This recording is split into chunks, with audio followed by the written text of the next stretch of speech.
Spirit free. You can fly a rainbow, you can sail the sun, you can visit every star and wish on everyone. Every road that you are traveling tells both you and me. You have to look inside so you can set your spirit free. Set your spirit free. Set your spirit free. Set your spirit free. Set your spirit free. Set your spirit free. Hello and welcome to another inspiring episode of Free Spirit. Today we come to you from the House of Healing in Mowbray, Cape Town. In our first story this week, we visit the Brave Foundation that supports people recovering from physical trauma, using inversion and movement therapy, breathing practices and remedial yoga to provide pain relief and facilitate healing. The Brave Foundation is a non-profit trust that exists solely to support people through recovery from physical trauma, and we do this entirely on a donation basis.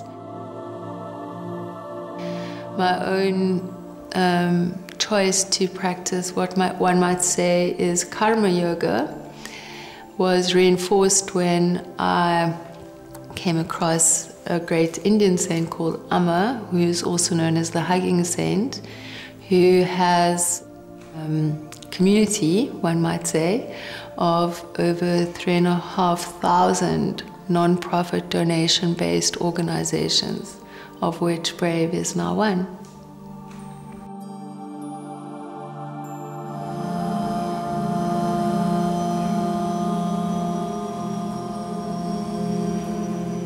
Five years ago, the balcony that I was standing on collapsed and I fell with it.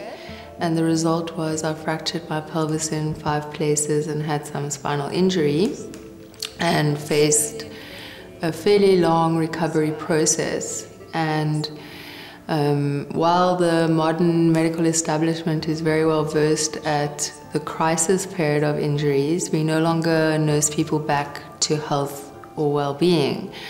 So even though one might have top-of-the-range medical aids or even be financially secure, which I was at the time, after the first 2 or 3 months of hospitalization, you really need to find other resources, and they were none available. So I began actually writing a manual for recovery from the earliest period in my hospital bed, even though I couldn't write with hands because I had mosaic breaks in those.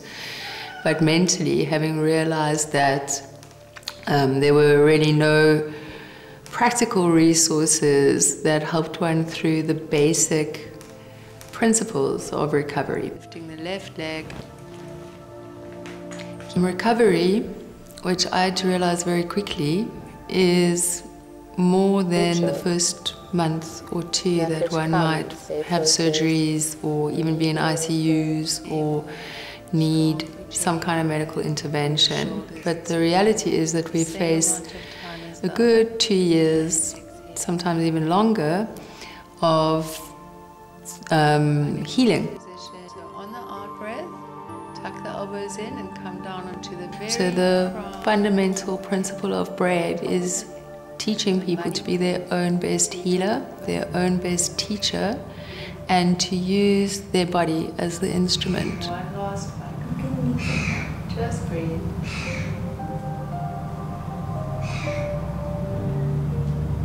That's it. You did it.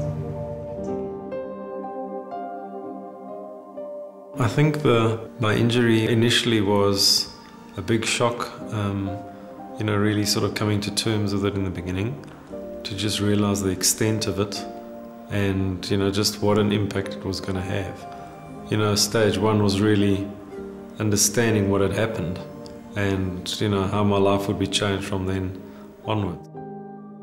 I was coming home one evening after being out, and the motorised gate that's at my property, the remote didn't open it, so what I normally do is just climb over the gate, and what happened was I slipped forward and I fell on my neck, and that, you know, that sort of really broke, the top of my neck vertebra, and that's severed the spinal cord. And the injury was, I've got the cervical vertebra, number C1 and 2, that was shattered and had to be replaced by 3 screws. And then my spinal cord was severed completely between C5 and C6. And that results in, from your neck down, as a complete injury, you don't have any sensational movement.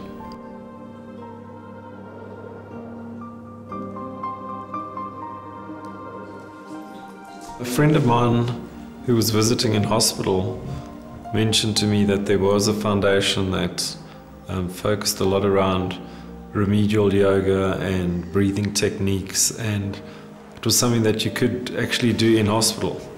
I was on a ventilator breathing machine because I couldn't breathe naturally. So as soon as I was out of intensive care, Robin from Brave came to see me and just really spoke to me about what she does and how she could help on, just the first real stage of recovery is just trying to be able to breathe, because I had a lot of incidents of not being able to breathe once they'd taken me off the breathing machine.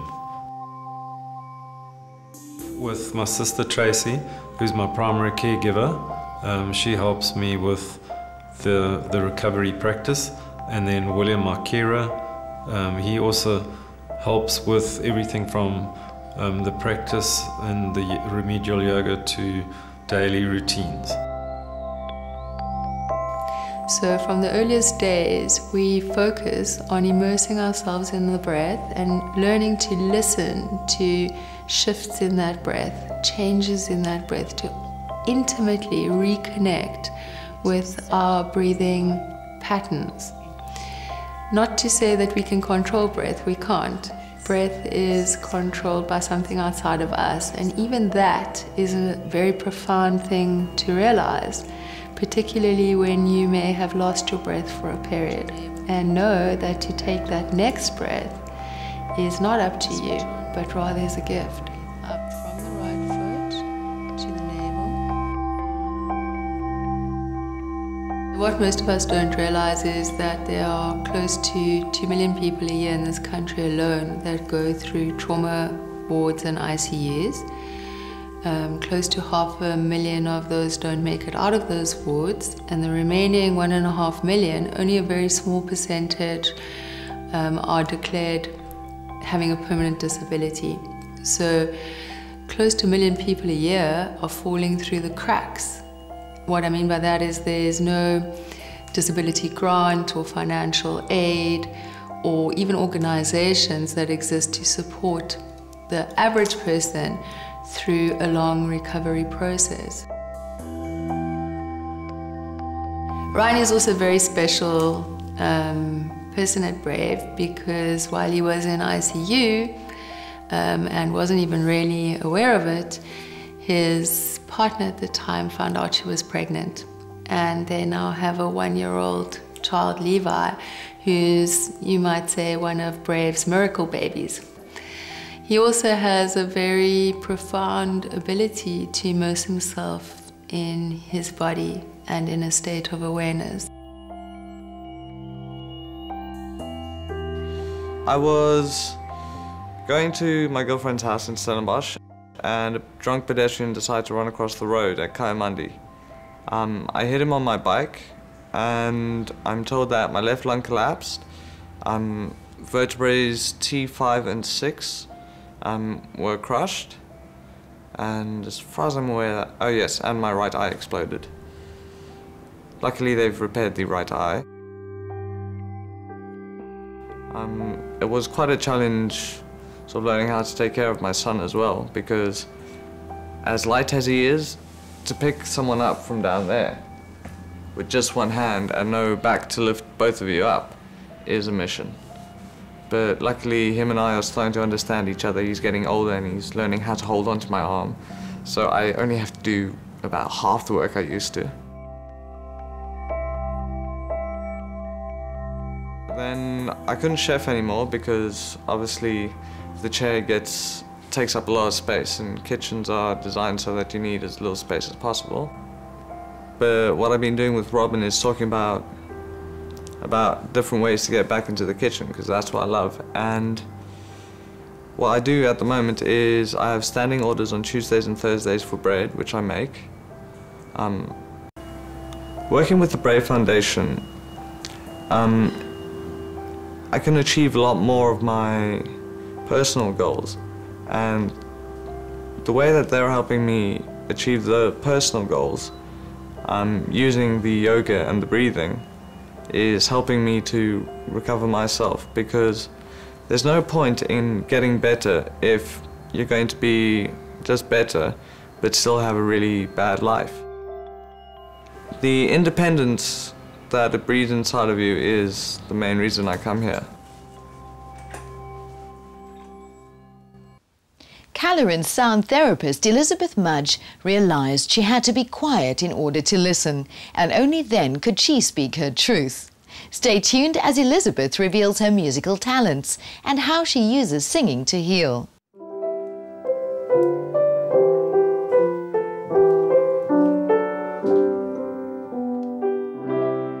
I've always loved music, and I went to see a healer many moons ago, and she said to me, "Your throat chakra is so damaged that you need to work on this area." And as I worked on this area, I discovered that your gift often lies in your most damaged part of the self.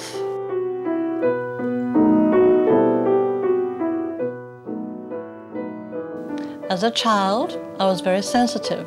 So I would hear things around people. I would hear when they're not meaning what they're saying and saying what they mean. So then I unconsciously closed off the hearing because I didn't like what I was hearing. And during my whole healing journey, when I personally started healing my own issues, my own process, it's almost as if the ear started opening up to these higher dimensions. I started to look into the therapeutic effects of music, how it balances out the left and right side of the brain. I started working with guinea pigs, literally. People, friends, whoever would be brave enough to let me experiment with them. And then I would take notes and I would observe over a period of time what worked and what didn't work. And people were really blossoming, and I thought, you know, there's something to this. I need to take this really seriously, and that's what I did.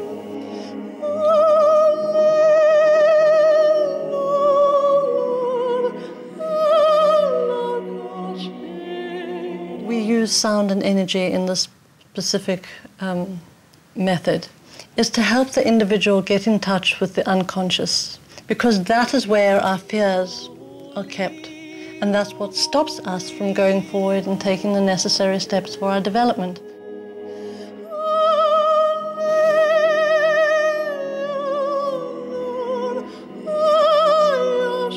As you know, we're moving into unity consciousness. And so the readings that we're getting now in this day and age right now is not so much about your own personal growth, but rather what is being reflected amongst us collectively. I use card readings as a really effective way to assist the individual to getting to the point very quickly about their feeling bodies.